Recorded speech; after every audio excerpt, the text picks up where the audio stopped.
Hello বন্ধুরা, এই মুহূর্তে আপনি যা জানতে চলেছেন তা ইতিহাসের সেই অন্ধকার অধ্যায় যার কথা কেউ খোলামেলা বলে না।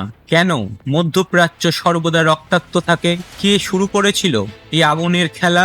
তেল, ধর্ম আর ক্ষমতার নামে কে কাকে ঠকিয়েছে, কে কাকে শত্রু বানিয়েছে? আপনি ভাবছেন হয়তো সব জানেন, কিন্তু সত্যিটা এর চেয়েও গভীর, অনেক গভীর। এই ভিডিওতে এমন কিছু তথ্য সামনে আসবে যা শুনে আপনি কেবল শিউরে উঠবেন না, নিজেকে প্রশ্ন করবেন, আমরা কি আদৌ সত্য জানি? তো চলুন শুরু করা যাক আজকের এই ভিডিও। আজকের দিনে দাঁড়িয়ে আমরা প্রায় প্রতিদিনই মধ্যপ্রাচ্যে যুদ্ধ, সংঘর্ষ, হামলা ও রাজনৈতিক অস্থিরতার খবর শুনে থাকি। একদিকে ইয়েমেনের হুতি বিদ্রোহীরা লোহিত সাগর দিয়ে যাওয়া জাহাজগুলোর ওপর হামলা চালাচ্ছে, যার কারণে বিশ্বব্যাপী শিপিং লাইনের চরম বিপর্যয় দেখা দিয়েছে। অন্যদিকে ইরান ৩০০রও বেশি আত্মঘাতী ড্রোন ও ক্ষেপণাস্ত্র ইসরায়েলের দিকে ছড়েছে। সিরিয়া, ফিলিস্তিন, ইরাক বা ইয়েমেন এই অঞ্চলের যেখানেই চোখ রাখা হোক না কেন, পরিস্থিতি প্রতিনিয়ত খারাপ থেকে আরো খারাপ হচ্ছে।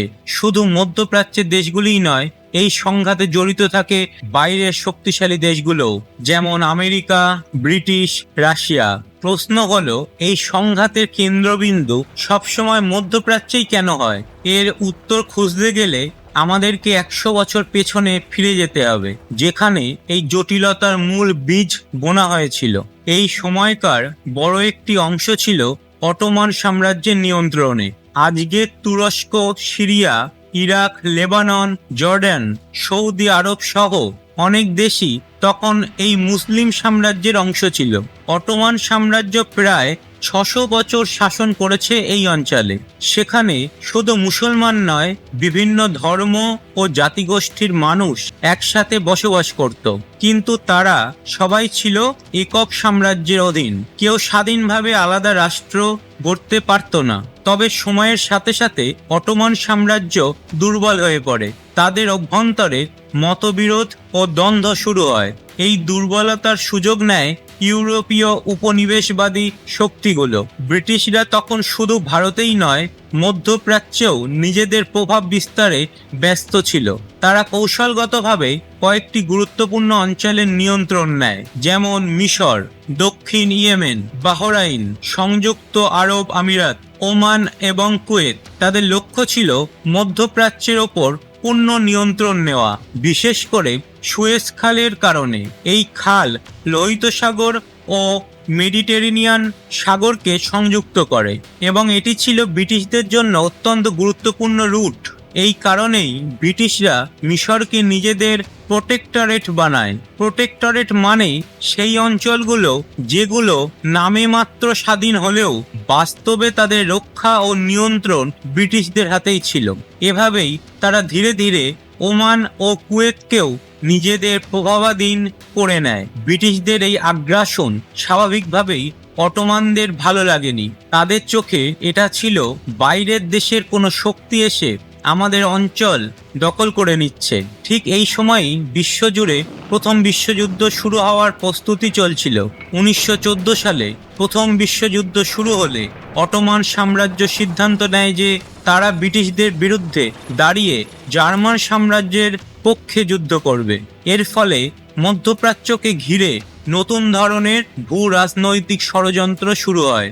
অটোমানদের বিরুদ্ধে যুদ্ধ জয়ের আগেই ব্রিটেন ও ফ্রান্স এক গোপন পরিকল্পনা করে রাখে। যুদ্ধ শেষে অটোমান সাম্রাজ্য ভেঙে তার অংশগুলো নিজেদের মধ্যে ভাগ করে নেবে। ব্রিটিশ কূটনীতিক মার্ক সাইক্স এবং ফরাসি কূটনীতিক জর্জ পিকো ১৯১৬ সালে একটি গোপন চুক্তি স্বাক্ষর করেন, যেটি ইতিহাসে সাইক্স পিকো চুক্তি নামে পরিচিত।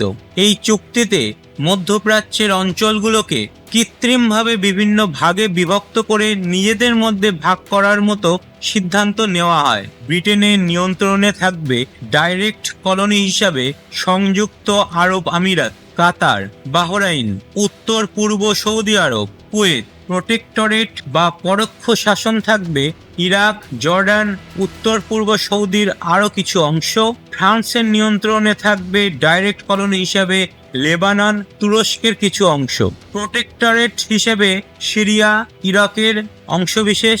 রাশিয়ার জন্য বরাদ্দ ছিল পূর্ব তুরস্ক।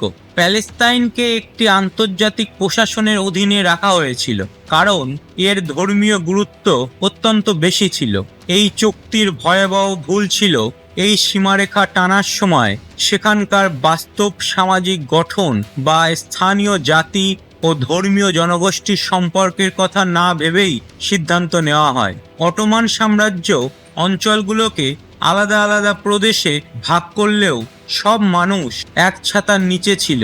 তাদের মধ্যে ধর্ম, ভাষা, রীতিনীতি আলাদা হলেও কেউই স্বাধীন রাষ্ট্র গড়ার সুযোগ পায়নি। কিন্তু ব্রিটিশ ও ফরাসিরা যখন এই প্রদেশগুলোকে কৃত্রিম সীমানায় ভাগ করে নিজেদের মতো করে নতুন দেশ বানাতে শুরু করলো, তখন থেকেই শুরু হলো বিভাজন, বিরোধ এবং ভবিষ্যতের সংঘাতের ভিত্তি। ব্রিটিশরা যুদ্ধের সময় দুটি ভিন্ন পক্ষকে আলাদা আলাদা প্রতিশ্রুতি দেয়।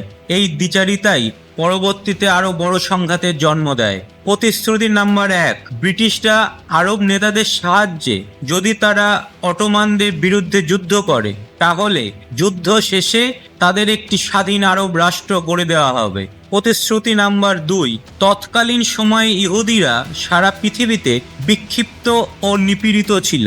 ব্রিটিশরা 1917 সালে বালফোর ডিক্লারেশনের মাধ্যমে প্রতিশ্রুতি দেয় যুদ্ধের পর তারা প্যালেস্টাইনে একটি ইহুদি রাষ্ট্র প্রতিষ্ঠায় সাহায্য করবে। এই দুই বিপরীত প্রতিশ্রুতি ভবিষ্যতে আরব ইহুদি সংঘাতের মূল ভিত্তি হয়ে উঠেছিল। অন্যতম আরেকটা কারণ হলো প্রথম বিশ্বযুদ্ধের সময় যুদ্ধ পরিচালনার জন্য সবচেয়ে গুরুত্বপূর্ণ জিনিস ছিল তেল। ট্যাঙ্ক, যুদ্ধবিমান, ট্রাক এবং অন্যান্য যন্ত্রপাতি চালাতে প্রচুর তেলের প্রয়োজন ছিল। 26শে মে 1908 সালে পারস্যের মসজিদি সুলেমান তেল ক্ষেত্রে, যেটা এখন আধুনিক ইরান নামে পরিচিত, সেখানে ব্রিটিশরা প্রথম তেল খুঁজে পায়। কিন্তু সেই রিজার্ভ তেল যুদ্ধের চাহিদা মেটানোর জন্য যথেষ্ট ছিল না। সে সময় যুক্তরাষ্ট্র ছিল বিশ্বের সবচেয়ে বড় তেল উৎপাদনকারী দেশ, কিন্তু ব্রিটিশরা আমেরিকার উপর নির্ভর করতে চায়নি, কারণ তৎকালীন মার্কিন প্রেসিডেন্ট উড্রো উইলসন ছিলেন সাম্রাজ্যবাদ ও উপনিবেশবাদের ঘোর বিরোধী। বিপরীতে ব্রিটিশ ও ফরাসিরা আগে থেকেই মধ্যপ্রাচ্যে তাদের উপনিবেশ গঠনের গোপন পরিকল্পনা তৈরি করে রেখেছিল।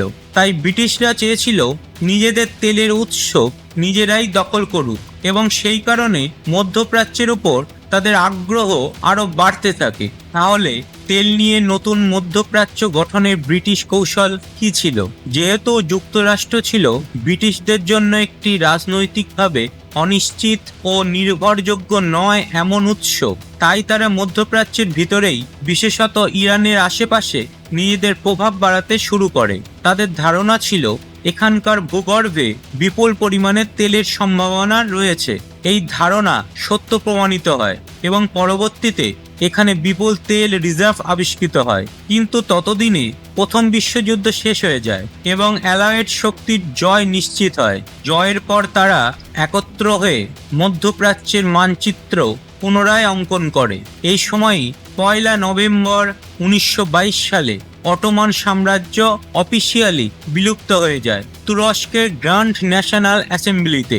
29শে অক্টোবর 1923 সালে তুর্কি field marshal Mustafa Kemal Ataturk তুরস্ককে একটি গণতান্ত্রিক প্রজাতন্ত্র হিসাবে ঘোষণা করে এবং তিনি প্রথম তুরস্কের প্রথম রাষ্ট্রপতি নির্বাচিত হন।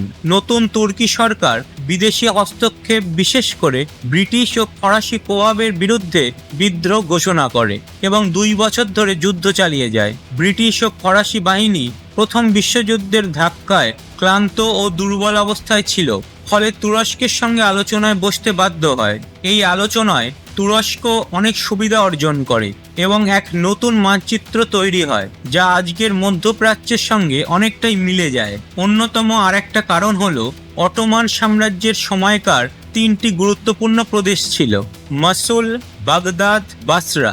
এই 3টি ভিন্ন ঐতিহাসিক ও সাংস্কৃতিক অঞ্চলকে একত্র করে ব্রিটিশরা ম্যান্ডেট ফর মেসোপটেমিয়া গঠন করে, যা পরবর্তীতে ইরাক নামে পরিচিত হয়। কিন্তু এই 3 অঞ্চল ছিল ভিন্ন ভিন্ন জনগোষ্ঠীর।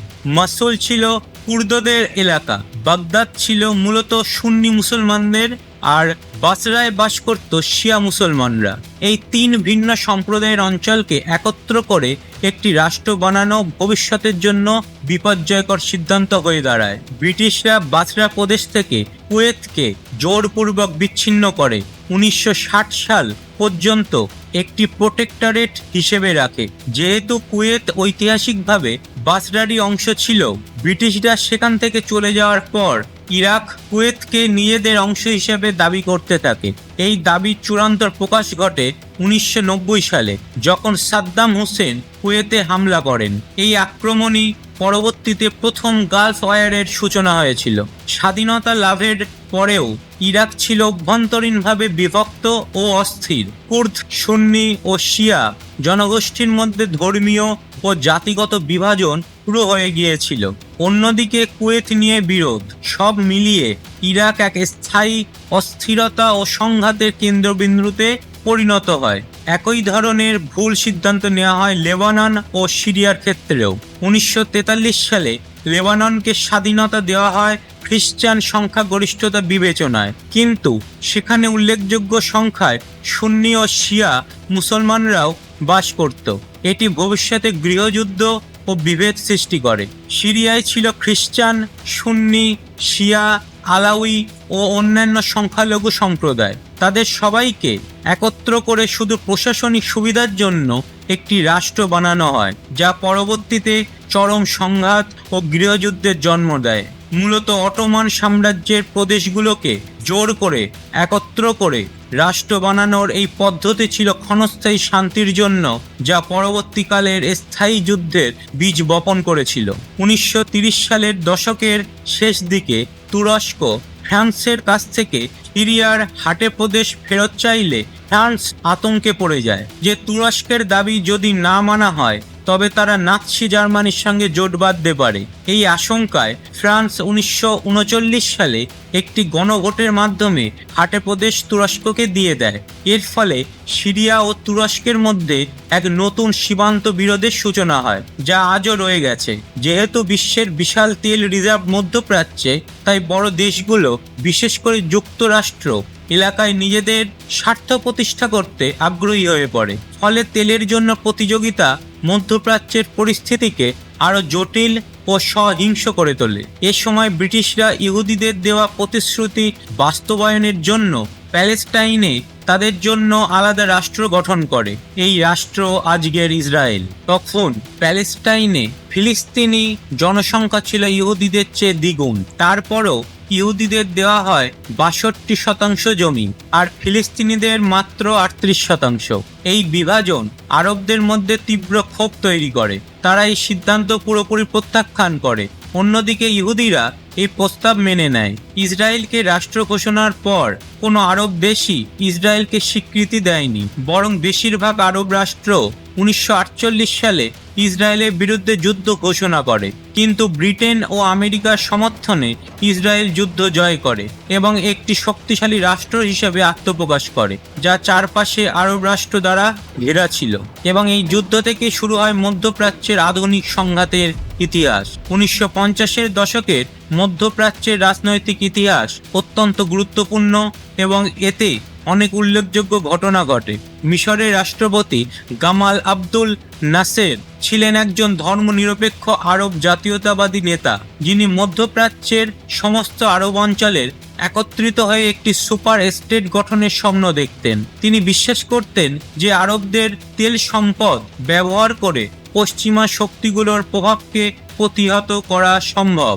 1954 সালে নাসের ক্ষমতায় আসার পর তিনি সুয়েজ খালকে জাতীয়করণ করেন, যা পূর্বে ব্রিটেন ও ফ্রান্সের নিয়ন্ত্রণে ছিল। নাসেরের এই পদক্ষেপের পর ব্রিটেন, ফ্রান্স এবং ইসরায়েল মিলে মিশরের বিরুদ্ধে সামরিক অভিযান চালায়, যা সুয়েজ সংকট নামে পরিচিত। তবে আন্তর্জাতিক চাপের কারণে এই অভিযান সফল হয়নি এবং নাসেরের জনপ্রিয়তা বৃদ্ধি পায়। নাসেরের নেতৃত্বে আরব জাতীয়তাবাদী আন্দোলন আরও জোরালো হয়। তবে কিছু আরব রাষ্ট্র এই বিপ্লবকে নিজেদের শাসন ব্যবস্থার জন্য হুমকি মনে করেছিল। এর ফলে সৌদি আরব, কুয়েত, জর্ডান এবং ইরান মিশরের এই উদ্যোগের বিরুদ্ধে ছিল, কারণ তারা ভেবেছিল যে এটি তাদের নিজস্ব শাসন ব্যবস্থাকে বিপদে ফেলবে। এই দ্বন্দ্বের কারণে ইয়েমেনে গৃহযুদ্ধ শুরু হয়, যেখানে মিশর সমর্থিত জাতীয়তাবাদীরা এবং সৌদি সমর্থিত রাজতন্ত্রীরা একে অপরের বিরুদ্ধে লড়াই করে। এই সংঘর্ষে মিশর বড় ধরনের পরাজয়ের সম্মুখীন হয়। নাসেরের পরাজয়ের সুযোগ নিয়ে ইসরায়েল সিনাই উপদ্বীপে আক্রমণ করে 1967 সালে, যা 6 দিনের যুদ্ধ নামে পরিচিত। এই যুদ্ধে ইসরায়েল সিনাই উপদ্বীপ, গাজা এবং পশ্চিম তীরের কিছু অংশ দখল করে নেয়। নাসেরের মৃত্যুর পর তার উত্তরসূরি আনোয়ার সাদাত ইসরায়েলের বিরুদ্ধে আরেকটি আক্রমণ চালান 1973 সালে, যা অক্টোবর যুদ্ধ নামে পরিচিত। এই যুদ্ধের পর মিশর এবং ইসরায়েলের মধ্যে শান্তি চুক্তি হয়, যা মধ্যপ্রাচ্যের রাজনৈতিক মানচিত্রে উল্লেখযোগ্য পরিবর্তন আনে। ইসরায়েল সিনাই উপদ্বীপ ছেড়ে দিয়ে মিশরকে ফেরত দিয়ে দেয়। তবে 1979 সালে এই চুক্তির মাধ্যমে একটি শর্তও যোগ করা হয়, যেখানে মিশরকে ইসরায়েলকে একটি রাষ্ট্র হিসেবে স্বীকার করতে হবে। এটি ছিল সেই দিন যখন মধ্যপ্রাচ্যে একটি নতুন সংঘর্ষের সূচনা হলো, কারণ মিশর ছিল প্রথম আরব রাষ্ট্র যা ইসরায়েলকে রাষ্ট্র হিসেবে স্বীকৃতি দেয়। এই সিদ্ধান্তের বিরুদ্ধে প্রায় সব আরব রাষ্ট্রই বিরোধিতা করে এবং এক ইসলামিক গ্রুপ মিশরের প্রেসিডেন্ট আনোয়ার সাদাতকে ইসরায়েলের সাথে হাত মেলানোর জন্য হত্যা করে। এদিকে যখন মিশরে এই ঘটনা ঘটছিল, তখন ইরানে শাহ মোহাম্মদ রেজা পাহলভির বিরুদ্ধে বিপ্লব শুরু হয়। শাহ বাহির থেকে মার্কিন সহায়তা পেয়ে দেশ পরিচালনা করছিলেন, যা তার বিরুদ্ধে ব্যাপক জনদাবি তৈরি করে।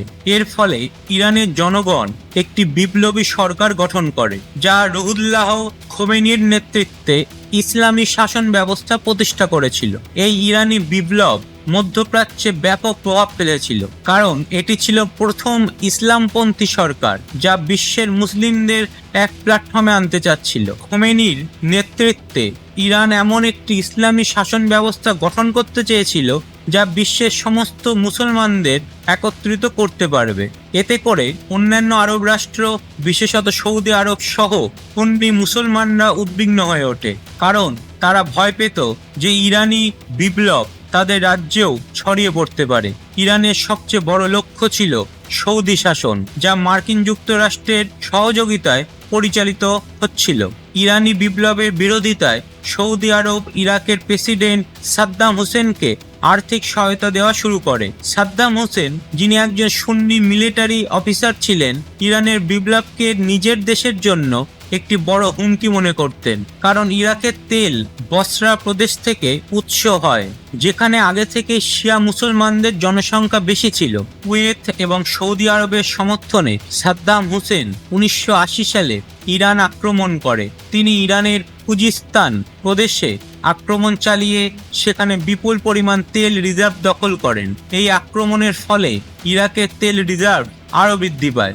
ইরান ও ইরাকের মধ্যে এই যুদ্ধ 8 বছর ধরে চলতে থাকে, যার ফলে প্রায় 5 লাখ মানুষের মৃত্যু হয় এবং 10 লাখেরও বেশি মানুষ আহত হয়। সৌদি আরব এবং কুয়েত সাদ্দাম হোসেনকে আর্থিক সহায়তা প্রদান করে, যাতে ইরানকে যুদ্ধের মধ্যে স্থবির রাখা যায়। এছাড়া সৌদি আরবের আরেকটি সমস্যা ছিল বাহরাইন। বাহরাইনের শিয়া মুসলমানদের সংখ্যা বেশি ছিল, কিন্তু সেখানকার শাসক ছিল সুন্নি। বাহরাইনের অবস্থান সৌদি আরবের তেলের মাঠের কাছে হওয়ায় সৌদি আরব উদ্বিগ্ন ছিল, যদি বাহরাইনের শিয়া জনগণ তাদের শাসককে উৎখাত করে, তবে এটি সৌদি আরব এবং ইরানকে সরাসরি সংঘর্ষে ফেলতে পারে, যার ফলে সৌদি আরবের তেল উৎপাদন ক্ষতিগ্রস্ত হয়ে পড়ে।